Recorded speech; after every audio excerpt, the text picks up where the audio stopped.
오늘은 고난과 믿음이라는 제목으로 설교하도록 하겠습니다. 오늘 설교는 삶 가운데 이제 찾아오는 고난들을 떨쳐내기 위해서 주님께 간절히 기도해보곤 하지만 그럼에도 불구하고 내가 원하는 응답을 받지 못하여 괴로움에 빠지시는 분들에게 조금은 도움이 될 수 있는 그런 설교가 될 것 같습니다. 잠깐 제 얘기를 좀 하면요. 중학교를 입학하고 이제 첫 시험을 치룬 저는 놀랍게도 반 1등이라는 굉장히 좋은 성적을 거뒀습니다. 그렇게 생기진 않았지만 반 1등으로 제가 반을 평정했죠. 공부가 쉬웠던 것은 결코 아니었지만 반 1등을 해보고 나니까 이 정도면 그래도 해볼 만하다. 이 정도 수준의 애들이면 제가 3년 정도 이길 수 있겠다라는 생각이 좀 들었습니다. 굉장히 교만했죠. 공부에 흥미가 급속도로 떨어지기 시작했고 동시에 친구들과 노는 즐거움이 급속도로 올라갔습니다. 아마 여러분도 다 경험해 보셨을 거라 믿습니다. 저는 매일 친구들과 축구하고 PC방에 가고 노래방을 전전하면서 놀았고요. 성적은 다시 오르지 않았습니다.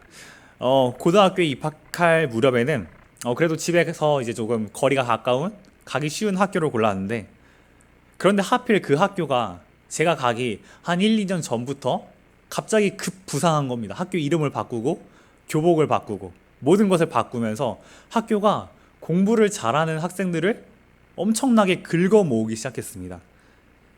그래서 당시 내신이 200점 만점이었는데 기숙사에 들어가려면은 최저 점수가 192점은 넘어야 했습니다.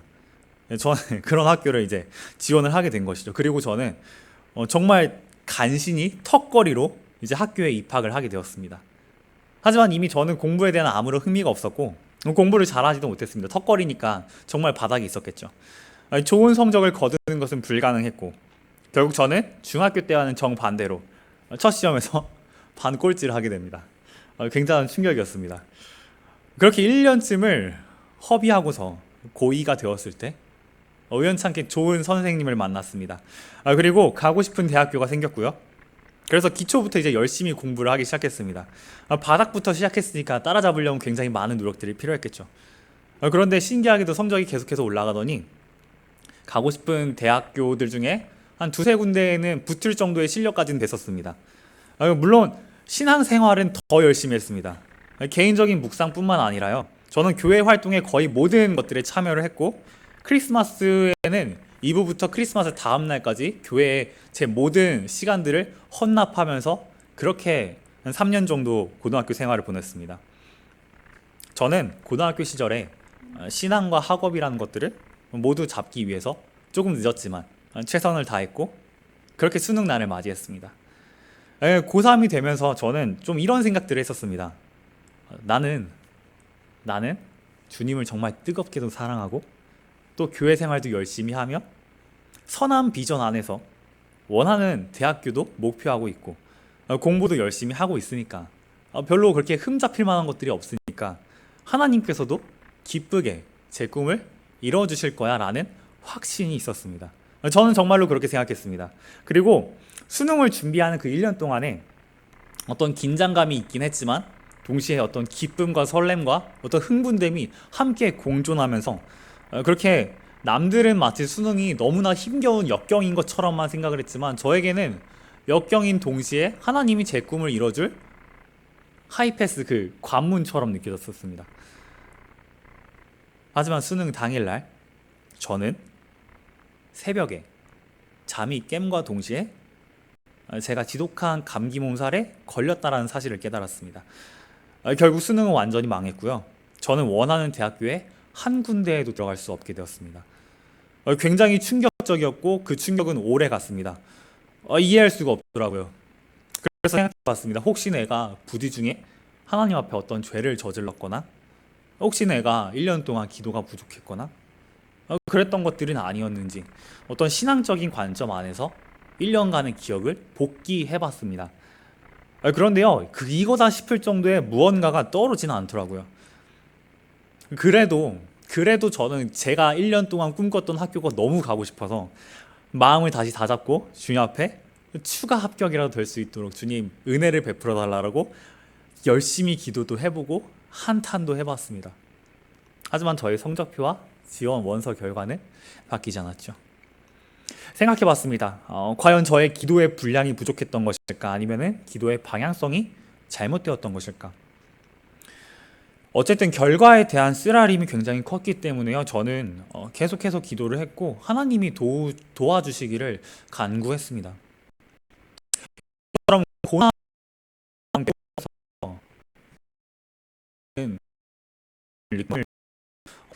저만의 는 아니다. 이건 인간의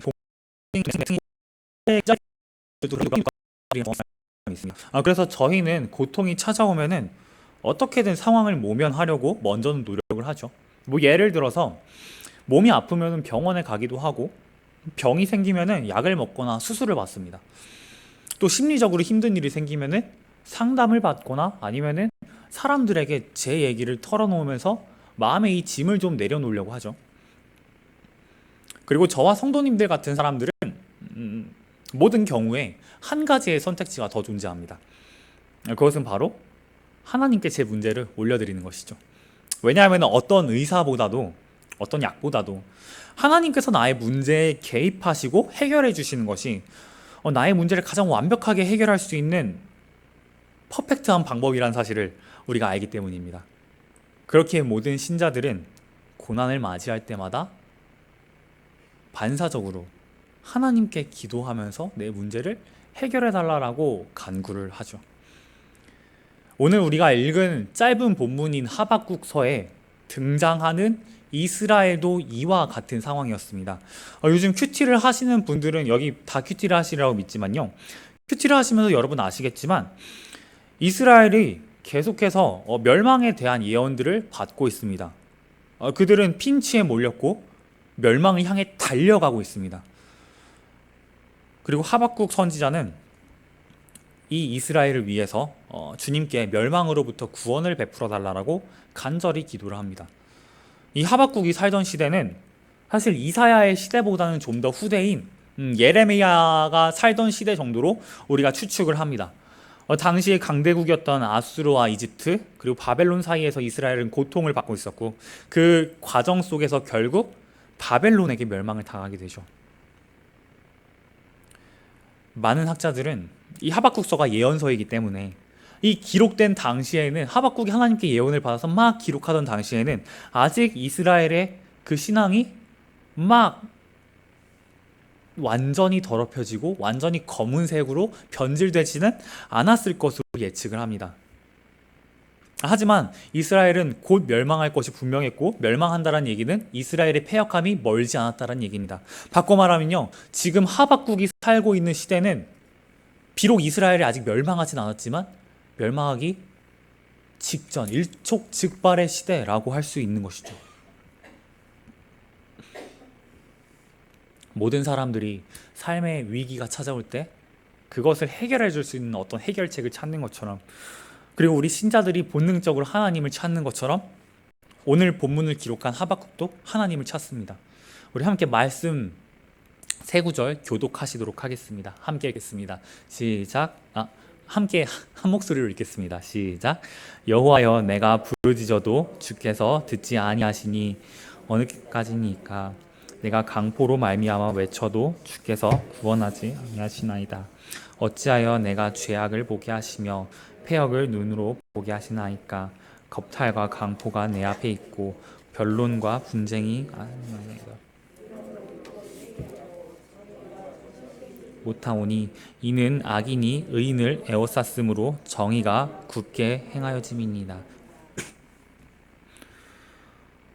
하박국의 그 절박한 마음이 느껴지는 본문입니다.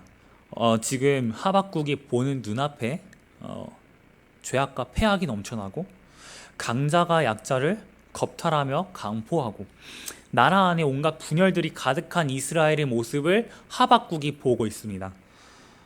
백성들을 바로잡아 줄 수 있는 어떤 율법과 정의도 모두 사라졌으니 완전한 비극을 보고 있는 것이죠. 눈 씻고 찾아봐도 이스라엘 안에 평화라는 것이 보이지는 않습니다. 흔히 평화를 히브리어로 우리는 샬롬이라고 알고 있죠. 맞습니다. 그런데 지금 하박국이 말하고 있는 이스라엘의 모습에는 이 샬롬이 없다라고 말할 수 있을 것 같아요. 그렇지 않습니까? 그런데 이 샬롬이라는 것은 단순히 평화라기보다는 신앙적으로 올 때는 좀 이렇게도 해석을 할 수가 있습니다. 하나님이 함께 하심으로 인하여 얻는 평화. 그러니까 하나님이 주시는 평화, 하나님이 함께 하시는 그런 평안함이요.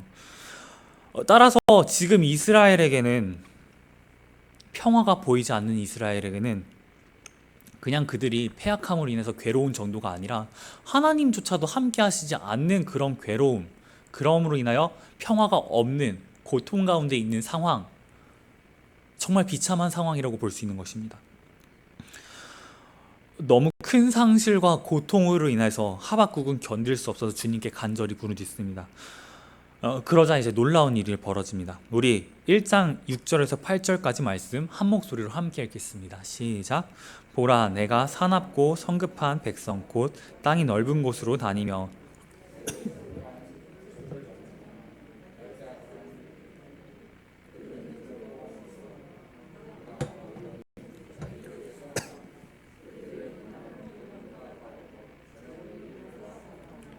그들의 마병은 먼 곳에서부터 빨리 달려오는 마병이라 마치 먹이를 움키려 하는 독수리의 나름과 같으니라. 주님께서 하박국의 기도에 응답을 하십니다. 그런데 그 내용을 잘 살펴보면요, 이스라엘이 더 이상 고통받지 않고 구원을 받을 것이다 라는 어떤 하박국이 원하는 희망적인 메시지가 아니라 오히려 반대로 바벨론에게 이스라엘은 반드시 끝장이 날 것이다, 멸망당할 것이다 라는 메시지입니다. 하박국이 주님께 구원을 간절히 구했는데, 그런데 하박국의 기도를 들으신 하나님께서 그의 문제를 해결해 주시기는커녕 오히려 반대로 지금 받고 있는 고난보다 더 큰 고난이 너희에게 닥쳐올 것이다 라고 말씀하신 것이죠. 이 정도면 거의 저주 아니겠습니까? 이처럼 문제가 해결되기는커녕 더욱 절망스럽게 흘러가자 이제는 하박국이 주님께 불평과 원망을 쏟아놓기 시작합니다. 13절에서 17절까지 말씀 이번엔 제가 읽도록 하겠습니다. 주께서는 눈이 정결하심으로 악을 참아 보지 못하시며 패역을 참아 보지 못하시거늘 어찌하여 거짓된 자들을 방관하시며 악인이 자기보다 의로운 사람을 삼키는데도 잠잠하시나이까. 주께서 어찌하여 사람을 바다의 고기 같게 하시며 다스리는 자 없는 벌레 같게 하시나이까. 그가 낚시로 모두 낚으며 그물로 잡으며 투망으로 모으고 그리고는 기뻐하고 즐거워하여 그물에 제사하며 투망 앞에 분향하오니 이는 그것을 힘입어 소득이 풍부하고 먹을 것이 풍성하게 됨이니이다. 그가 그물을 떨고는 계속하여 여러 나라를 무자비하게 멸망시키는 것이 옳으니이까. 하박국은 이해를 할 수가 없었습니다. 아니, 이스라엘보다 더 악한 저 바벨론은 그냥 하나님 내버려 두시면서 그들에 비해서 우상 숭배도 덜하고 죄도 덜 짓고 무엇보다 하나님의 백성인 이스라엘은 어떻게 이렇게 잔인하게 핍박을 하실 수가 있는지, 그것도 저 바벨론을 통해서 우리를 멸망시킬 수가 있는지, 이스라엘의 이 가냘픈 운명에 대해서 하박국은 도저히 이해할 수가 없었습니다. 그래서 상식적으로 납득할 수 없었던 하박국은 주님 앞에 감히 원망과 불평을 늘어놓습니다. 만약에 오늘 본문 속 하박국의 상황이 저와 성도님들에게 닥쳐온다라면은 저희는 과연 어떻게 반응을 했을까요? 커다란 고통 앞에서 우리가 주님, 저에게 이런 문제가 생겨났습니다. 그런데 주님이 이 문제는 제 힘으로 도저히 해결할 수가 없습니다. 그러니 하나님 이 문제를 해결하여 주옵소서 라면서 간절히 기도를 했는데 말이죠. 그런데 주님이, 분명히 내 기도를 들으신 주님이 내가 너의 기도를 들었다라고 말씀하시고 오히려 저의 상황을 더욱 힘겹게 만들어 주신다라면, 그럴 때 성도님들은 어떻게 반응하시겠습니까? 감사하시겠습니까? 아니면은 주님 어떻게 이럴 수가 있습니까? 이것은 합리적이지 않습니다 라며 불평과 원망을 늘여놓겠습니까? 하박국은 지금 전쟁과 어떤 포로됨과 진멸당함과 그 망국의 참혹함에 대해서 깊이 염려하면서, 그리고 더 이상 하나님을 예배할 처소가 사라질 것에 대해 깊이 염려하면서 주님께 한탄을 합니다. 그리고 이러한 모습은요, 마치 합리적인 비판처럼 보여지기도 합니다. 우리는 이런 합리적인 비판으로 주님을 간혹 대할 때가 있습니다. 내가 주님께 이해하지 못한 응답들을 받을 때 말이죠. 그리고 이 합리적인 의심은요, 사실은 오늘날 전 세계 모든 교회와 교단들의 신앙 안에 자리 잡고 있는 현상이기도 합니다. 이런 식으로 우리에게 접근을 하죠. 과연 하나님은 실존하시는가? 모세와 이스라엘은 정말로 홍해를 건넜는가? 성경에는 오류가 하나도 없는가? 예수님은 실존 인물이며 부활한 것이 맞는가?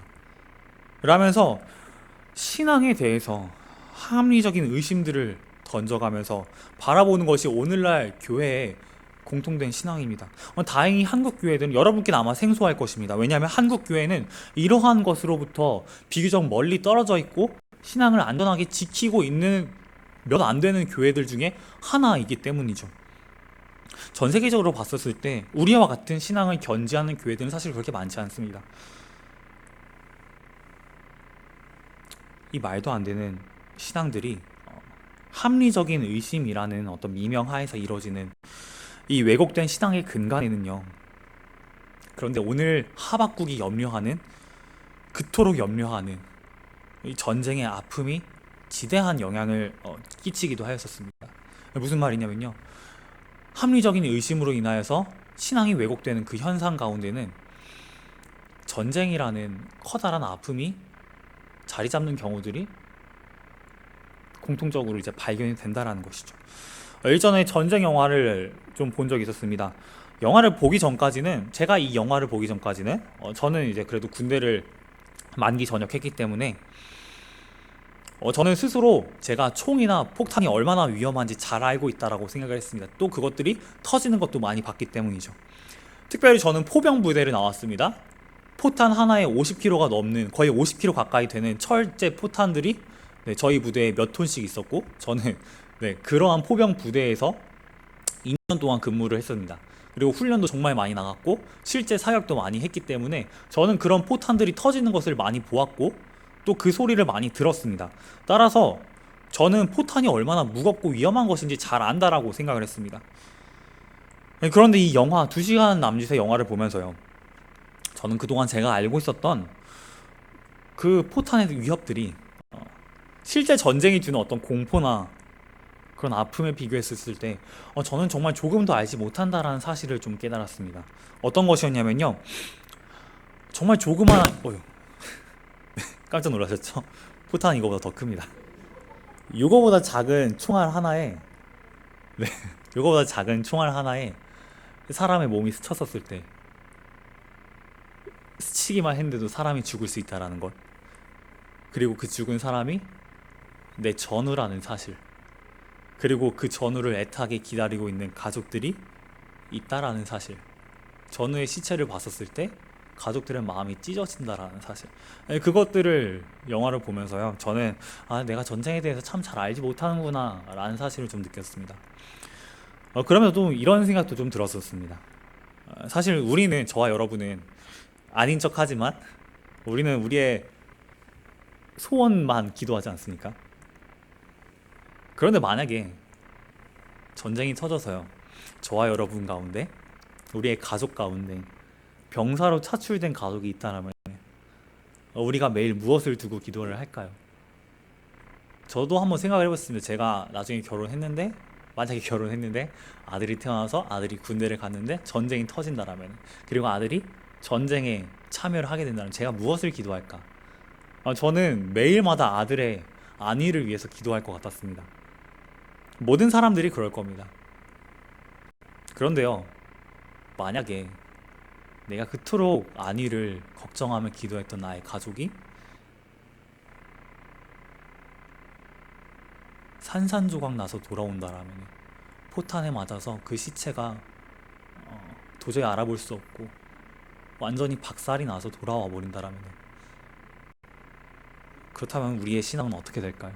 과연 우리는 남은 평생 동안 하나님을 신실하게 믿으며 사랑하며, 그럼에도 불구하고 주님은 나의 주님이십니다 라며 우리 고백하며 살아갈 수 있을까요? 저는 아직 겪어본 일이 아니라 좀 확신이 없었습니다. 실제로 유럽인들은 두 번의 세계 대전을 겪으면서요, 그 신앙에 굉장히 큰 타격을 입습니다. 그리고 전쟁 이후에 그들의 신앙은요, 말씀드린 것처럼 우리와 비교했었을 때에는 대단히 좀 비신앙적으로 많이 바뀌게 되죠. 이렇게 말씀드릴 수 있는 것은 제가 유럽인 교수님 안에서 수업을 4년 동안 배웠기 때문입니다. 사실 저와 여러분처럼 하나님을 믿는 신자들은 어려움 속에서 우리가 하나님께 답을 간구하는 이유는 하나님이 우리의 모든 문제에 대답이 되신다라고 우리가 믿고 신뢰하기 때문입니다. 주님은 절대 우리의 물음에 머뭇거리지도 않으시고 우리의 간구 앞에 이건 내가 할 수 없는 능력인데 라면서 당황해야 하지도 않으십니다. 전지전능하시기 때문이죠. 그래서 우리는 이렇게 고백합니다. 하나님은 진리이십니다. 하나님만이 유일하며 절대적인 진리가 되십니다라고요. 그런데 그 유일하고 절대적인 진리가 되시는 하나님께서 내게 벌어지는 악한 상황들을 그냥 방치하시는 것들을 우리가 목격할 때, 바뀌지 않는 상황들을 우리가 마주할 때 우리는 크게 낙담하고 실망합니다.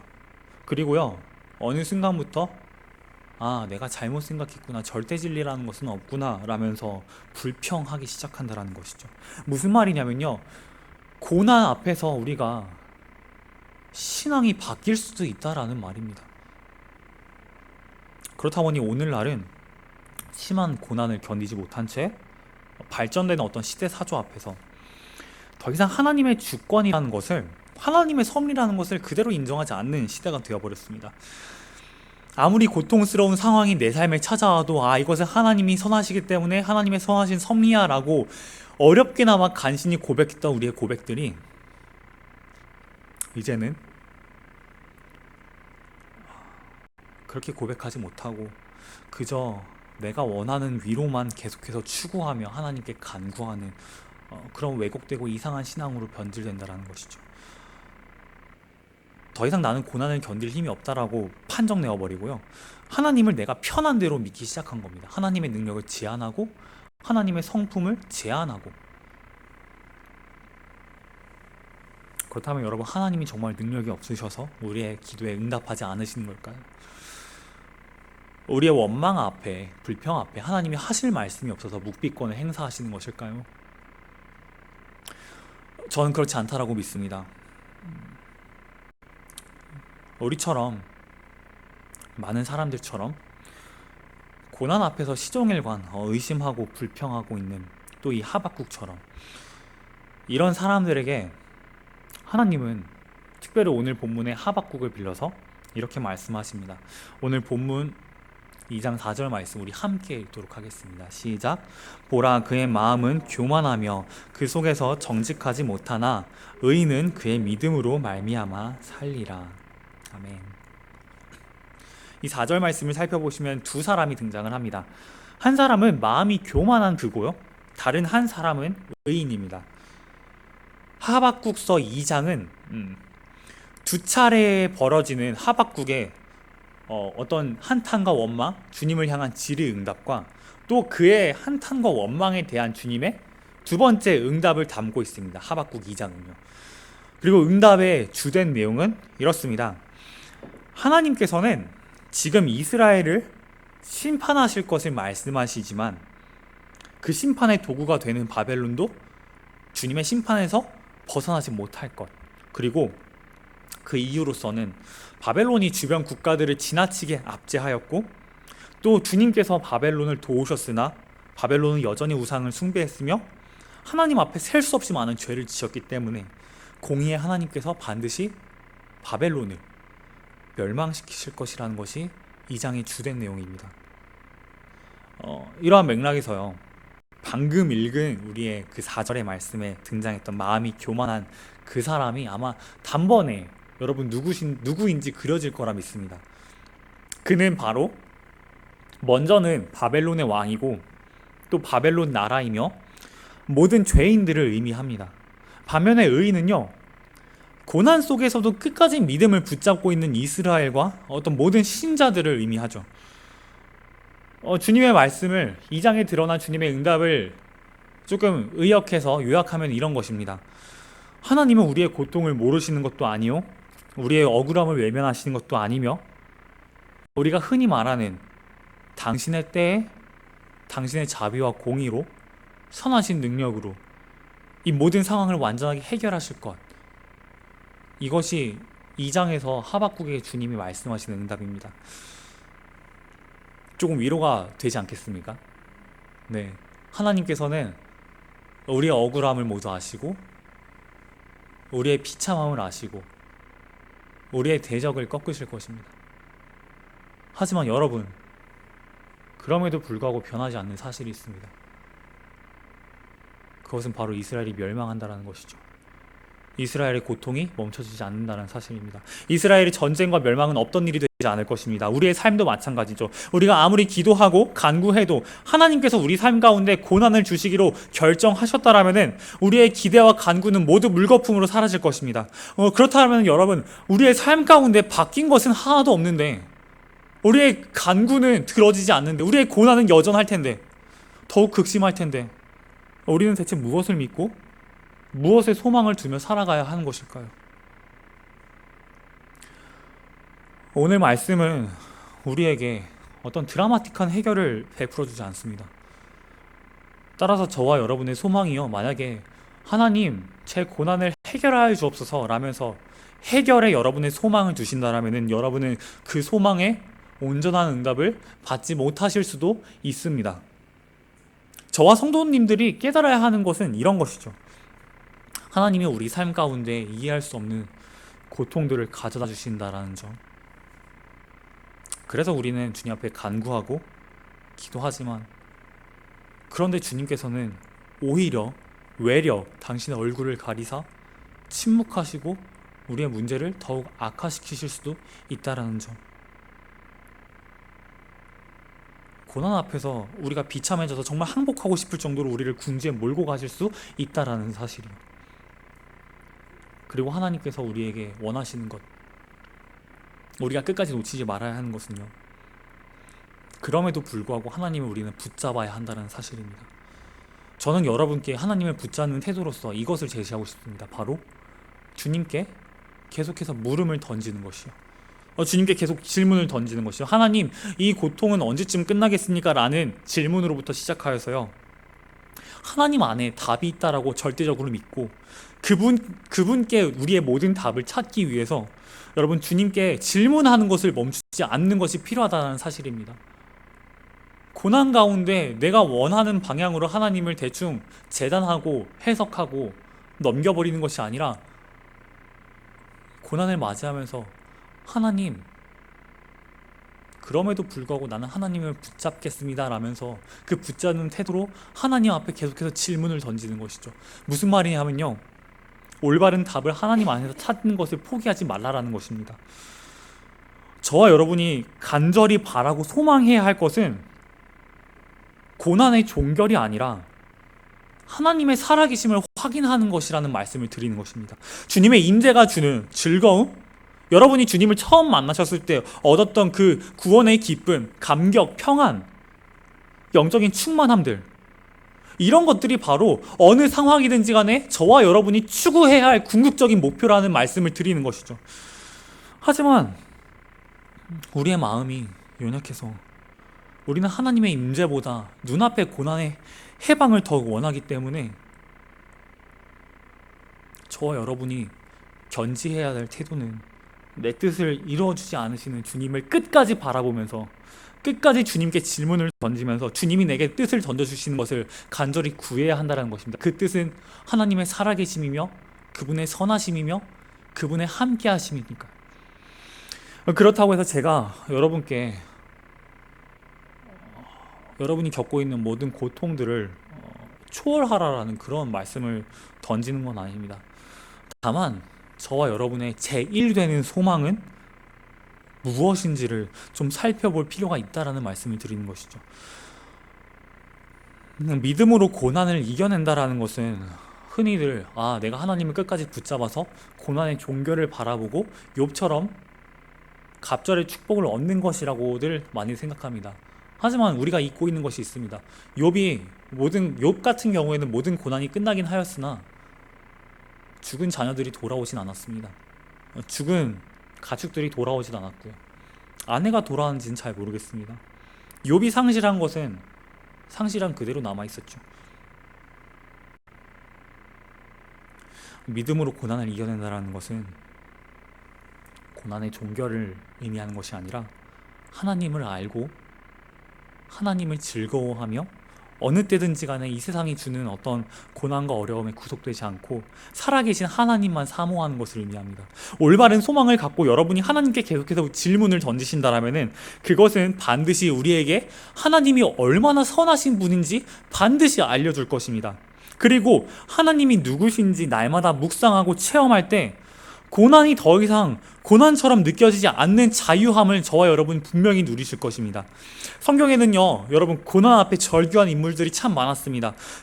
특히 오늘 설교에서 제가 말씀드렸던 어떤 하박국이나 욥의 경우에도 그러했죠. 많은 고난들이 있었습니다. 그러나 이들은 하나님이 누구신지 깨달았었을 때 그때 비로소 믿음으로 고난을 이겨낼 수 있었습니다. 하박국은 3장 2절을 통해서 주님에 대한 소문을 듣고 자신이 놀랐다라고 말하면서 이 회복된 신앙으로 하나님을 찬양합니다. 그런가 하면 욥도 마찬가지로 자신이 그동안 주님에 대해서 내가 귀로만 들었으나 이제는 눈으로 배우게 되었다라고 고백을 하며 하나님께 전심으로 회개를 하고 돌이킵니다. 이처럼 주님이 누구신지 알게 될 때 나의 고난이 끝나는 것이 아니라 여러분 주님이 누구신지 알게 될 때 우리는 지금까지 나를 괴롭게 했던 고난으로부터 완전한 해방을 얻게 될 수 있습니다. 이겨낼 힘을 얻을 수 있다는 것이죠. 사랑하는 성도님들, 고난이 찾아올 때 성도님들은 어떤 소망을 갖고 주님 앞에 나아가십니까? 여러분은 단순히 고난을 끝날라라는 소망을 갖고 나아가십니까? 아니면은 고난으로 인해서 내게 선하신 하나님의 임재가 가려지지 않도록 해달라는 간구를 갖고 나아가십니까? 우리 눈에 하나님이 보이지 않을지라도 우리를 향하신 하나님의 사랑은 변하지 않으며 시간이 지나고 우리의 믿음이 무너질지라도 하나님은 변하지 않으시기 때문에 우리의 구원도 변하지 않을 것입니다. 그 구원은 우리에게 영원한 생명을, 부활을 선물했죠. 따라서 저와 성도님들의 소망은 잠깐 있을 이 땅에 구속될 수가 없습니다. 잠깐 있을 이 땅에서 겪는 그 잠깐 찰나의 고난에 구속될 수 없다라는 말씀을 드리는 것입니다. 우리의 소망은 오직 영원하신 하나님을 알고 영원하신 아버지를 사랑하는 데 구속되어야 합니다. 마지막으로 말씀 한 구절 읽고 설교를 맺도록 하겠습니다. 우리 시편 42편 5절 말씀 함께 읽겠습니다. 시작. 내 영혼아 내가 어찌하여 낙심하며 어찌하여 내 속에서 불안해하는가. 너는 하나님께 소망을 두라. 그가 나타나 도우심으로 말미암아 내가 여전히 찬송하리로다. 아멘. 고난 속에서 끝까지 하나님께 소망을 둘 때 우리는 내 자신이 얼마나 하나님을 신뢰하고 있는지 확인하게 되고 내가 믿는 주님이 어떤 분인지 깨닫게 되고 성령의 도우심을 통해서 하나님을 찬송할 수 있게 됩니다.